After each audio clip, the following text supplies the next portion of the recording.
जय श्री कृष्णा, जय भोलेनाथ की। आप सभी का मेरे चैनल में स्वागत है। आप सभी को मेरा प्रणाम।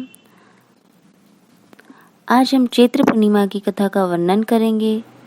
अगर आप मेरे चैनल में नए आए हैं तो मेरे चैनल को सब्सक्राइब कीजिए, वीडियो को लाइक कीजिए एंड शेयर कीजिए and please notification bell icon को जरूर प्रेस कीजिएगा, जिससे आप सभी को मेरे वीडियो मिल सके। हिंदू पंचांग के मुताबिक हिंदू नववर्ष की पहली पूर्णिमा तिथि को चैत्र पूर्णिमा कहते हैं। इस दिन भगवान विष्णु की पूजा करने से भक्त को सुख, धन और वैभव की प्राप्ति होती है। पूर्णिमा तिथि इस बार 26 अप्रैल 2021 सोमवार को दोपहर 12 बजे से 44 मिनट और समाप्त तिथि 27 अप्रैल 2021 मंगलवार सुबह 9:01 तक है। इस दिन व्रत करने वाले व्यक्ति को पवित्र नदी और या कुंड में स्नान करना चाहिए और सूर्य देव के मंत्रों का जाप करना चाहिए। सूर्य देव को अर्घ्य देना चाहिए। अगर कुंड में स्नान न कर सके तो गंगा जल से मिश्रित जल से स्नान कर सकते हैं। चैत्र पूर्णिमा के दिन भगवान विष्णु के स्वरूप सत्यनारायण की पूजा की जाती है। इसके साथ ही सत्यनारायण व्रत कथा का आयोजन कर प्रसाद का वितरण किया जाता है। मान्यता है कि ऐसा करने से भक्त को सभी प्रकार के कष्टों से छुटकारा मिलता है। चैत्र पूर्णिमा के ही दिन श्री राम के अनंत भक्त हनुमान जी का भी जन्म हुआ था, इसलिए इस दिन हनुमान जयंती भी मनाई जाती है। इसके चलते ही चैत्र पूर्णिमा का महत्व और भी बढ़ जाता है। हनुमान जी को प्रसन्न करने के लिए हनुमान चालीसा, सुंदरकांड, बजरंग बाण आप कर सकते हैं।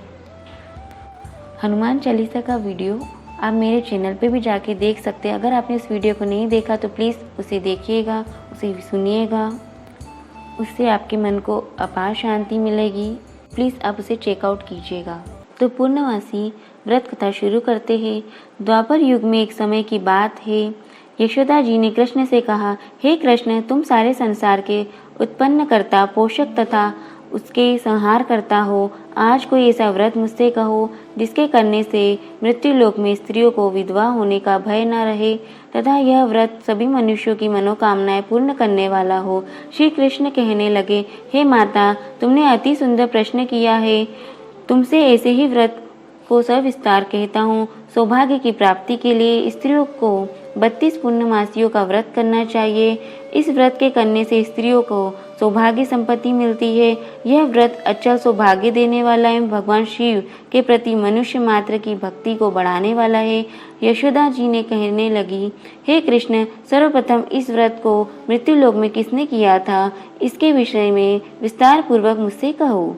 श्री कृष्ण जी ने कहने लगे, इस भूमंडल पर एक अत्यंत प्रसिद्ध राजा चंद्रहास से पालित अनेक प्रकार के रत्नों से परिपूर्ण कातिका नाम की एक नगरी थी। वहाँ पर धनेश्वर नाम का एक ब्राह्मण था और उसकी स्त्री अति सुशीला रूपवती थी।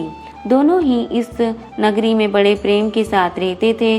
घर में धन धान्य आदि की कमी नहीं थी। उनको एक बड़ा दुख था कि उनकी कोई संतान नहीं थी। इस दुख से वह अत्यंत दुखित रहते। एक समय एक बड़ा तपस्वी योगी उस नगरी में आया। वह योगी उस ब्राह्मण के घर छोड़कर अन्य सब घरों से भिक्षा लाकर भोजन किया करता था।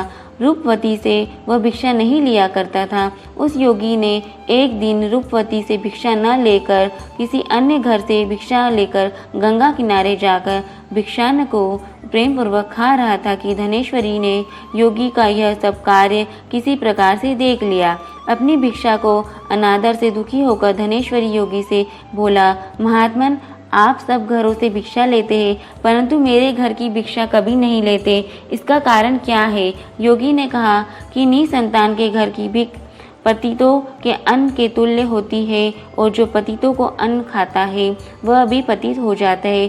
चूंकि तुम निसंतान हो अतः पतित हो जाने के भय से मैं तुम्हारे घर की भिक्षा नहीं लेता हूँ। धनेश्वर यह बात सुनकर अपने मन में बहुत दुखित हुआ और हाथ जोड़कर योगी के पैरों पर गिर पड़ा तथा आर्द्र भाव से कहने लगा, हे महाराज, यदि ऐसा है तो आप मुझको पुत्र प्राप्ति का उपाय बताइए। आप सर्वज्ञ हैं, मुझ पर अवश्य ही कृपा कीजिए। धन की मेरे घर में कोई कमी नहीं है, परंतु मैं पुत्र न होने के कारण अत्यंत दुखी हूँ। आप मेरे इस दुख का हरण करें, आप सामर्थ्यवान हैं। यह सुनकर योगी कहने लगे, हे ब्राह्मण, तुम चंडी की आराधना करो। घर आकर उसने अपने स्त्री से सब वृत्तांत कहा और स्वयं तप के निमित्त वन में चला गया। वन में जाकर उसने चंडी की उपासना की और उपवास किया। चंडी ने 16वें दिन उसको स्वप्न में दर्शन दिया और कहा, हे धनेश्वर, जा, तेरे पुत्र होगा, परंतु यह 16 वर्ष की आयु में ही मृत्यु को प्राप्त हो जाएगा। यदि तुम दोनों स्त्री पुरुष 32 पूर्णमासियों का यह व्रत विधि पूर्वक करोगे तो वह दीर्घायु होगा। जितनी तुम्हारी सामर्थ्य हो आटे के दिए बनाकर शिव जी की आप पूजन करो, परंतु पूर्णमासी को 32 जो जाने चाहिए। प्रातः काल होने पर इस स्थान के समीप ही तुम्हें एक आम का वृक्ष दिखाई देगा। उस पर तुम चढ़कर एक फल तोड़कर शीघ्र अपने घर चले जाना। अपनी स्त्री से सब वृत्तांत कहना। ऋतु स्नान के पश्चात वह स्वच्छ होकर श्री शंकर जी का ध्यान करके उस फल को खा लेगी। तब शंकर भगवान की कृपा से उसको गर्भ हो जाएगा। जब वह ब्राह्मण प्रातः काल उठा तो उसने उस स्थान के पास ही एक आम का वृक्ष देखा, जिस पर एक अत्यंत सुंदर आम का फल लगा हुआ था। उस ब्राह्मण ने उस आम के वृक्ष पर चढ़कर उस फल को तोड़ने का प्रयत्न किया, परंतु वृक्ष पर कई बार प्रयत्न करने पर भी वह नहीं चढ़ पाया। तब तो उस ब्राह्मण को बहुत चिंता हुई और विघ्न विनाशक श्री गणेश जी की वंदना करने लगा। हे दयानिधे, अपने भक्तों की विघ्नों को नाश करके उनके मंगल कार्य को करने वाले, दुष्टों का नाश करने वाले, रिद्धि सिद्धि के देने वाले, आप मुझ पर कृपा करके इतना बल दे कि मैं अपने मनोरथ को पूर्ण कर सकूं। इस प्रकार गणेश जी की प्रार्थना करने पर उनकी कृपा से धनेश्वर वृक्ष पर चढ़ गया और उसने एक अति सुंदर आम का फल देखा। उसने विचार किया, जो वरदान से फल मिला था, यह वह और कोई फल दिखाई नहीं देता। उस धनेश्वर ब्राह्मण ने जल्दी से उस फल को तोड़कर अपनी स्त्री को लाकर दिया और उसकी स्त्री ने अपने पति के कथा अनुसार उस फल को खा लिया और वह गर्भवती हो गई। देवी जी की असीम कृपा से उसे एक अत्यंत सुंदर पुत्र उत्पन्न हुआ, जिसका नाम उन्होंने देवीदास रखा। माता पिता के हर्ष और शोक के साथ वह बालक शुक्ल पक्ष के चंद्रमा की भांति अपने पिता के घर में बढ़ने लगा। भवानी की कृपा से वह बालक बहुत ही सुंदर, सुशील और विद्या पढ़ने में बहुत ही निपुण हो गया। दुर्गा जी के आज्ञा अनुसार उसकी माता ने 32 पूर्णमासी का व्रत रखना प्रारंभ कर दिया था, जिससे उसका पुत्र बड़ी आयु वाला हो गया। 16 वर्ष लगते ही देवीदास के माता पिता को बड़ी चिंता हो गई, जिससे उसका पुत्र बड़ी आयु वाला हो जाए। 16वां वर्ष लगते ही देवीदास के माता पिता को बड़ी चिंता हो गई कि कहीं उनके पुत्र इस वर्ष मृत्यु न हो जाए।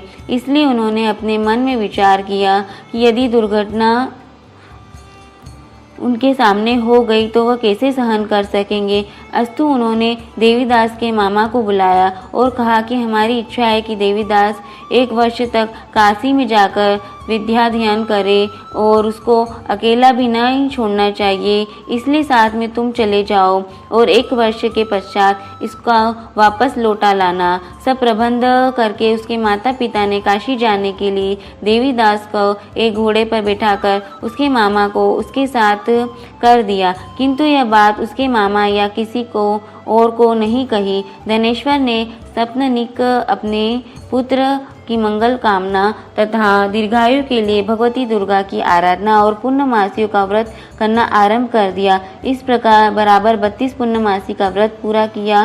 कुछ समय पश्चात एक दिन वह दोनों मामा और भांजा मार्ग में रात्रि बिताने के लिए किसी ग्राम में ठहरे हुए थे। उस दिन उस गांव में एक ब्राह्मण की अत्यंत सुंदरी, सुशीला, विदुषी और गुणवती कन्या का विवाह होने वाला था।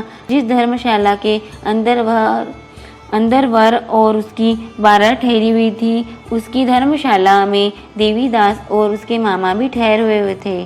संयोगवश कन्या को तेल आदि चढ़ाकर मंडप आदि का कृत्य किया गया तथा लग्न के समय वर को धनुवार्त हो गया। अस्तु वर के पिता के अपने कुटुंबियों से परामर्श करके निश्चय किया कि यह देवीदास मेरे पुत्र जैसा ही सुंदर हो, मैं इसके साथ ही लग्न करा दूं और बाद में विवाह के अन्य कार्य में मेरे लड़के के साथ हो जाएंगे।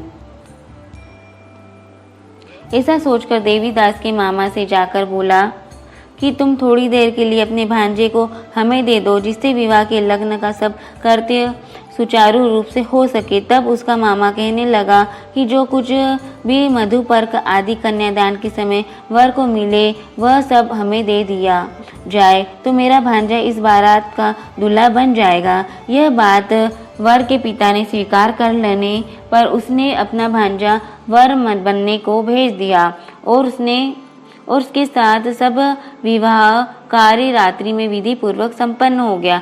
पत्नी के साथ वह भोजन न कर सका और अपने मन में सोचने लगा कि न जाने किस स्त्री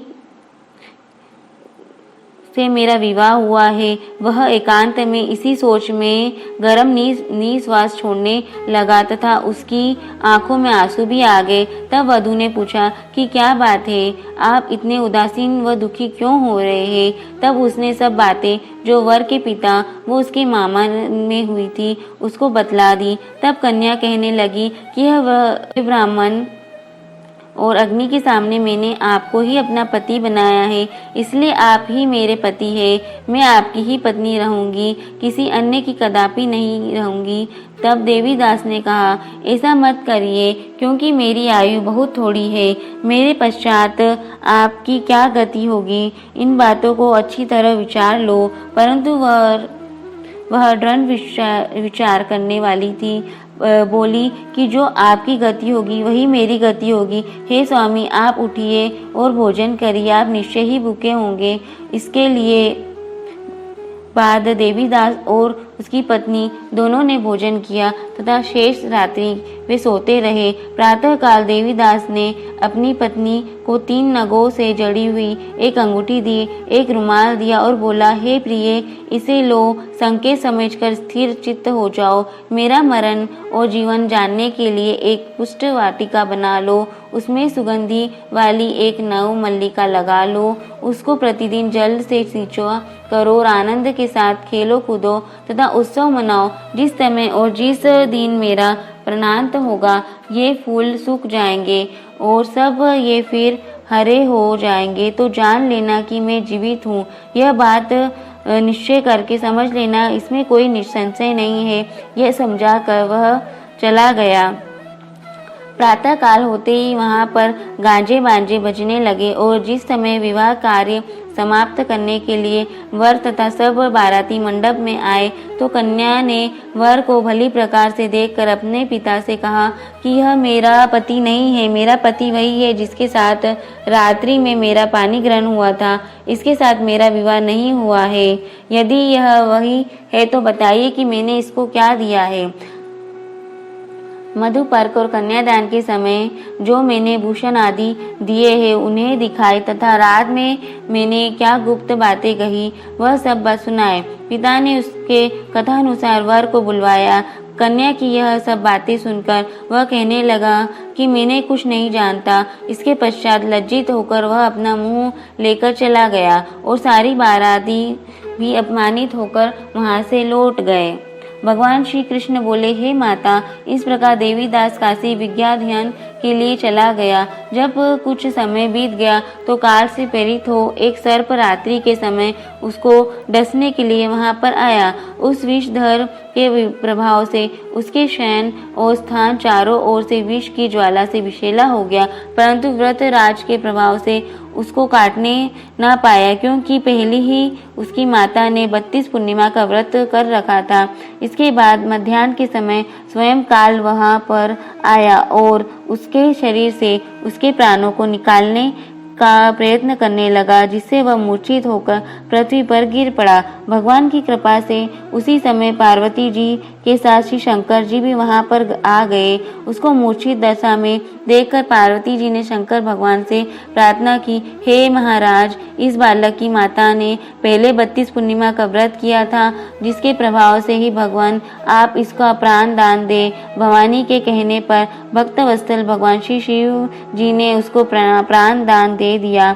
इस व्रत के प्रभाव से काल को भी पीछे हटना पड़ा और देवीदास स्वस्थ होकर बैठ गया। उधर उसकी स्त्री उसके काल की प्रतीक्षा किया करती थी। जब उसने देखा कि उस पुष्प वाटिका में पत्र पुष्प कुछ भी नहीं रहे, तो उसको अत्यंत आश्चर्य हुआ, और जब वह वैसे ही हरी भरी हो गई तो वह जान गई कि वह जीवित हो गए हैं। यह देखकर वह बहुत प्रसन्न मन से अपने पिता को ये कहने लगी कि पिताजी, मेरे पति जीवित है, आप उनको ढूंढिए। जब 16वां वर्ष व्यतीत हो गया तो देवीदास भी अपने मामा के साथ काशी चल दिया। इधर उसे ससुर उसको ढूंढने के लिए अपने घर जाने वाले ही थे। वह दोनों मामा भांजे वहां पर आ गए। उसको आया देखकर उसका असुर बड़ी प्रसन्नता के साथ अपने घर में ले आया। उस समय नगर के निवासी भी इकट्ठे हो गए और सबने निश्चय किया कि अवश्य ही बालक के साथ इस कन्या का विवाह हुआ था। उस बालक को जब कन्या ने देखा तो पहचान लिया, कहा कि यही तो वही है जो संकेत करके गया था। तदुपरांत तभी सभी कहने लगे कि भला हुआ जो यह आ गया, और नगरवासियों ने आनंद मनाया। कुछ दिन बाद देवीदास अपनी पत्नी और मामा के साथ अपने ससुर के घर से बहुत सा उपहार आदि लेकर अपने घर के लिए प्रस्थान किया। जब वह अपने गांव के निकट गया तो कई लोगों ने उसको देखकर उसके माता पिता का पहले ही जाकर खबर दे दी, तुम्हारा पुत्र देवीदास अपनी पत्नी और मामा सहित आ रहा है। ऐसा समाचार सुनकर पहले तो उन्हें विश्वास ही नहीं हुआ, किंतु जब उन लोगों ने भी आकर उनकी बात का समर्थन किया तो उनको बड़ा आश्चर्य हुआ। लेकिन थोड़ी देर में देवीदास ने आकर अपने माता पिता के चरणों में अपना सिर रखकर प्रणाम किया, और उसकी पत्नी ने अपने सास ससुर के चरणों को स्पर्श किया तो माता पिता ने अपने पुत्रवधू को अपने हृदय में लगा लिया और दोनों की आंखें में प्रेमाश्रु बहे चले। अपने पुत्रवधू के आने की खुशी में धनेश्वर ने बड़ा भारी उत्सव किया और ब्राह्मणों को भी बहुत सी दान दक्षिणा देकर प्रसन्न किया। श्री कृष्ण जी कहने लगे कि इस प्रकार धनेश्वर 32 पूर्णिमाओं के व्रत के प्रभाव से पुत्रवान हो गया। जो भी स्त्रियां इस व्रत को करती है वे जन्म जन्मांतर में वैधव्य का दुख भी नहीं भोगती और सदैव सौभाग्यवती रहती है। यह मेरा वचन इसमें कोई संदेह नहीं है। यह व्रत पुत्र पौत्रों को देने वाला तथा संपूर्ण मनोकामनाओं को पूर्ण करने वाला है। 32 पूर्णिमाओं के व्रत करने से व्रती की सब इच्छाएं भगवान शिव जी की कृपा से पूर्ण हो जाती है। सभी प्रेम से बोलो शिव शंकर भगवान भोलेनाथ की जय।